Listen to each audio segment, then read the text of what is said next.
Hello good morning students. हमारा chapter 1 ख़त्म हो गया है, बट ऑनवर्ड्स अगर फिजिक्स का हम लोग चलें तो अब कुछ मैथमेटिक्स के रूल्स की हमें ज़रूरत पड़ेगी, अदरवाइज़ फिजिक्स हम नहीं पढ़ पाएंगे। और मेनली जो स्टूडेंट्स जी और नीट का एग्ज़ाम देते हैं, जो प्रॉब्लम सॉल्व नहीं कर पाते हैं, वो due to lack of mathematical concept. तो सबसे पहले फिजिक्स में आगे बढ़ने के लिए हम मैथमेटिकल कंसेप्ट स्टडी करने जा रहे हैं। तो देखो, mathematics is the language of physics. बिना लैंग्वेज का, मतलब बिना मैथमेटिकल लैंग्वेज का हम फिजिक्स को स्टडी नहीं कर पाएंगे। सो नाउ सबसे पहला जो हमारा पार्ट शुरू हो रहा है वो वेक्टर और स्केलर का शुरू हो रहा है, जो काफ़ी इंपॉर्टेंट है। तो सबसे पहले स्केलर क्या होता है देख लो, क्योंकि स्केलर में क्या होता है, काफ़ी सिंपल आता है। The physical quantity having only magnitude are called only magnitude means numerical value, only magnitude are called scalar quantities। Example क्या है, तो मास। तो सिंपल एल्जेब्रिक मेथड से हम इसको सम कर सकते हैं, मास या स्पीड को। जैसे सपोज करते हैं कि हमारे पास 5 किलोग्राम है, प्लस 2 किलोग्राम है, प्लस 3 किलोग्राम है। तो 5 + 2 7 + 3 10 किलोग्राम। तो एक बॉडी हमारे पास बन गया, इसकी डायरेक्शन की कोई ज़रूरत नहीं है। तो इस तरह की जो भी फिजिकल क्वांटिटीज़ होंगे जिसमें सिर्फ मैग्नीट्यूड होंगे और डायरेक्शन की जरूरत नहीं होंगे, उसको हम क्या कहेंगे, scalar quantities. Now the physical quantities having magnitude with direction, ऐसा फिजिकल क्वांटिटीज जिसमें मैग्नीट्यूड के साथ डायरेक्शन भी हो, इसको हम लोग कहेंगे vector quantity. The physical quantities having magnitude with the direction are called vector quantities. जैसे मान लेते हैं वेलोसिटी। अब वेलोसिटी है तो कभी तुम सुने होगे कि 220 किलोमीटर पर आवर से विंड चल रही है, तो किस डायरेक्शन में, ईस्ट डायरेक्शन में, ईस्ट वेस्ट डायरेक्शन में। इस तरह से डायरेक्शन जो देते हैं, तो इसमें मैग्नीट्यूड के साथ क्या रहेगा, तो डायरेक्शन रहता है। नाउ तो वेक्टर को हम रिप्रेजेंट कैसे करेंगे उसको देख लेते हैं। The vector quantities can be represented by, तो देखो एक एरो इस तरह से दिया गया है जिसमें क्या है, टेल और हेड दिया हुआ है। तो जैसे मान लिया जाए कि हमारे पास कोई भी एक्सेलरेशन को शो करना है, तो इसके ऊपर में हम लोग क्या लगा देंगे, एक एरो लगा देंगे। तो ये पता चल रहा है कि ये वेक्टर क्वांटिटी है, इसमें मैग्नीट्यूड के साथ डायरेक्शन है। वेलोसिटी क्या है, तो 5 मीटर पर सेकेंड टूवर्ड्स ईस्ट चल रहा है, तो इसका मतलब क्या है कि वेलोसिटी जो है वो वेक्टर क्वांटिटी है। नाउ तो इसको रिप्रेजेंट करना भी सीख गए, वेक्टर क्या होता है ये भी समझ गए, लेकिन इसका जो सॉल्व होता है, इसका सम करने के लिए कुछ चीज़ों की ज़रूरत पड़ती है। एक होता है triangle rule of addition. Triangle rule of addition काफ़ी इंपॉर्टेंट है।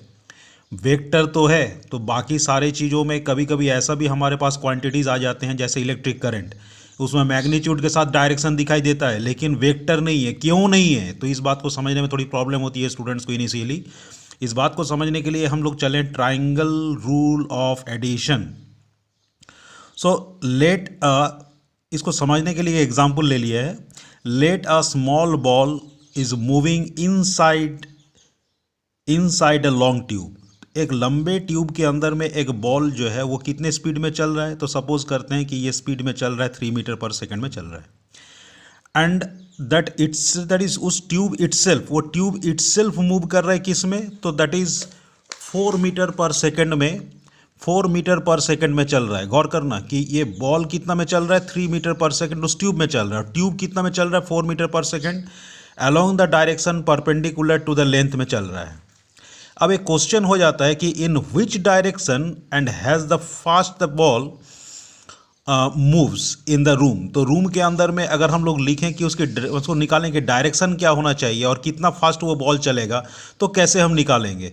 तो काफ़ी सिंपल है, देखने में कॉम्प्लिकेटेड लग रहा है लेकिन काफ़ी सिंपल है, क्योंकि हम लोग ट्राइंगुलर जो लॉ है। नाउ अब देखो यहाँ पर जिस बॉल को हमने रखा था, ये बॉल मेरे यहाँ पर कहाँ पर है, तो दैट इज़ ये बॉल यहाँ पर है सी पे, और ये क्या है, तो दैट इज़ वो ट्यूब है जो चल रहा है। अब ये ट्यूब भी चल रहा है, तो इसका मतलब है कि रिलेटिव वेलोसिटी में ये बॉल भी चलेगा। अब ये ट्यूब भी चल रहा है, ये बॉल भी चल रहा है। तो सपोज़ करते हैं कि ये यहाँ से डिस्प्लेस हुआ और इस जगह पर आया हुआ है, देखो कहाँ पर, तो सी से ए सी में हम लोगों ने एक लाइन मिलाया।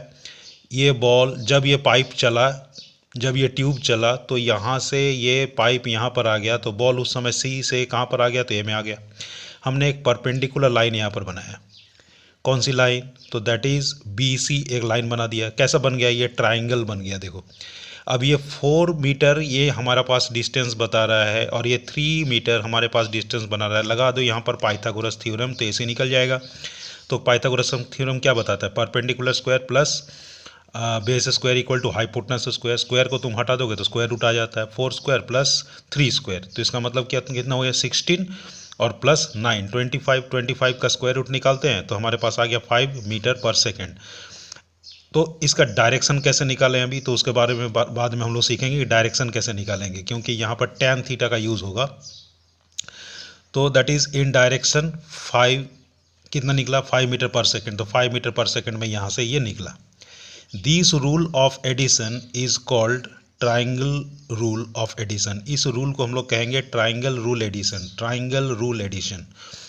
Now if physical quantities have magnitude as well as direction but doesn't follow triangular rule of triangle addition are not vector। अगर मान लेते हैं जिस किसी में अगर मैग्नीट्यूड भी है और डायरेक्शन भी है लेकिन उसमें ट्राइंगुलर रूल को फॉलो नहीं कर रहा है तो वो वेक्टर क्वांटिटीज नहीं होंगे।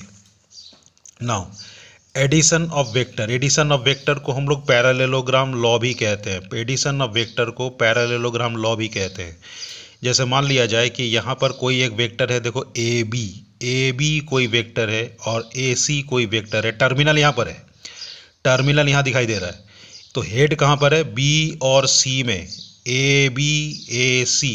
इसमें AB को हमने स्मॉल ए वेक्टर A से डिनोट किया, B को हमने AC से डिनोट किया।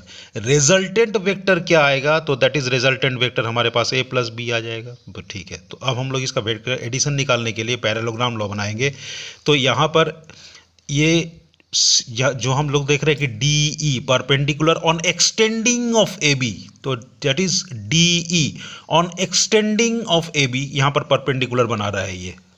ओके, अब यहाँ पर हम लोग देखते हैं कि अगर हम लोग पाइथागोरस का थ्योरम हम लोग लगाना चाहें किस में, तो AED परपेंडिकुलर यहाँ पर है AED, तो P स्क्वायर, तो that is B square plus हम लोग P स्क्वायर, तो हाइपोटेनस स्क्वायर निकलेगा। तो हाइपोटेनस में हमारे पास क्या है, तो AD स्क्वायर, तो AD स्क्वायर तो हमारे पास है ही।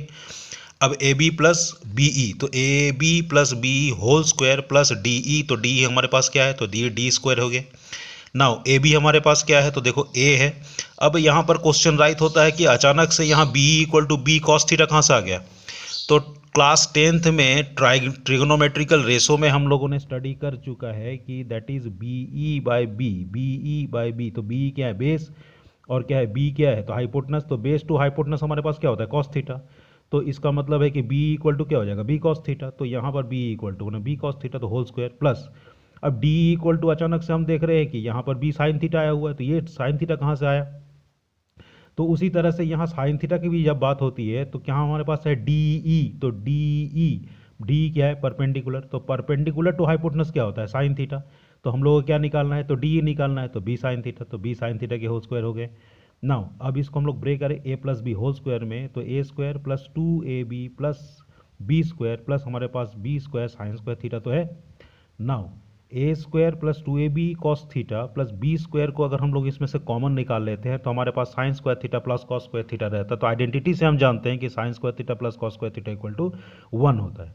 तो A square plus 2AB cos theta plus B square हमारे पास ये AD निकल जाता है। तो रिजल्टेंट वेक्टर अगर हमको निकालना हो किसी इस तरह का वेक्टर का जहां पर हमारे पास डायरेक्शन थीटा दिया हो, तो हम अगर उसका सम निकालना चाहें, रिजल्टेंट वेक्टर निकालना चाहें, तो that is AD equal to हमारे पास A square plus B square plus 2AB cos theta हो जाएंगे। तो ये स्क्वायर रूट में आ जाएगा क्योंकि AD का स्क्वायर यहाँ पर स्क्वायर रूट में चेंज हो गया। नाउ टू फाइंड डायरेक्शन, तो पहले मैंने कहा था कि डायरेक्शन मैं बताऊंगा तो वो आएगा किस में, तो दैट इज tan के रेशो में आ जाएगा। टू फाइंड डायरेक्शन, तो डायरेक्शन जब हम लोग निकालेंगे तो इससे पहले हम लोग जो देखे पैरेललोग्राम में, तो that is tan alpha equal to हमारे पास DE बाई AE। तो फिगर को फिर से देख लेना, DE बाई AE, DE/AE, तो DE हमारे पास कौन सा है, तो DE, और AE हमारे पास कौन सा है, तो दिस। तो परपेंडिकुलर टू बेस में क्या होता है, तो tan थीटा। तो यहाँ पर क्या बता रहा है, अगर DE/AE हम लोग कर दिए तो यहाँ पर हमारे पास कौन सा हो जाएगा, तो ये एंगल देखो अल्फा बना रहा है, अल्फा, तो डायरेक्शन हमें बता देगा रिजल्टेंट का कितना होगा, तो अल्फा निकालेंगे तो ये डायरेक्शन बताएगा। नाउ तो अल्फ़ा के बारे में अगर बात करो तो tan alpha equal to DE/AB, I think हम तुम्हें समझ में आ गया होगा, इक्वल टू, अब DE का पहले से ही हम लोग निकाल रखे थे क्या, तो that is B sine theta, और क्या होगा AE इक्वल टू क्या हो जाएगा, A+B कॉस थीटा। तो ये हमारे पास टू फाइंड डायरेक्शन निकालने के लिए tan alpha equal to B sine theta by A+B cos theta होता है, ये हमारे पास डायरेक्शन। सब्ट्रैक्शन का कब यूज़ होता है, बड़ा कन्फ्यूज़न होता है कि एडिशन कब करें और सब्ट्रैक्शन कब करें। तो जस्ट देखो, अगर हमारे पास दो वेक्टर किसी इस तरह से है कि सपोज करते हैं कि ये हमारे पास एक वेक्टर और ये हमारे पास एक वेक्टर है, और रिजल्टेंट वेक्टर कहीं दिस है, तो जैसे मान लेते हैं कि अगर ये हम लोग निकालना चाहें तो ये कैसे निकलेगा, तो दैट इज माइनस होगा।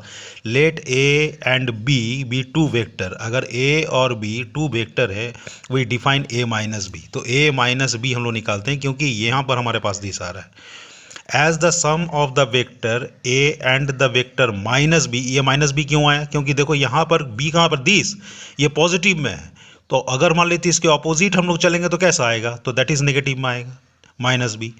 दस resultant vector A-B, resultant vector क्या आएगा, A-B, तो ये हमारे पास अगर सब्ट्रैक्शन निकालना चाहें तो दिस निकलेगा। नेक्स्ट वीडियो में मैं इसका न्यूमेरिकल भी बताऊंगा और रेजोल्यूशन ऑफ वेक्टर शुरू होगा।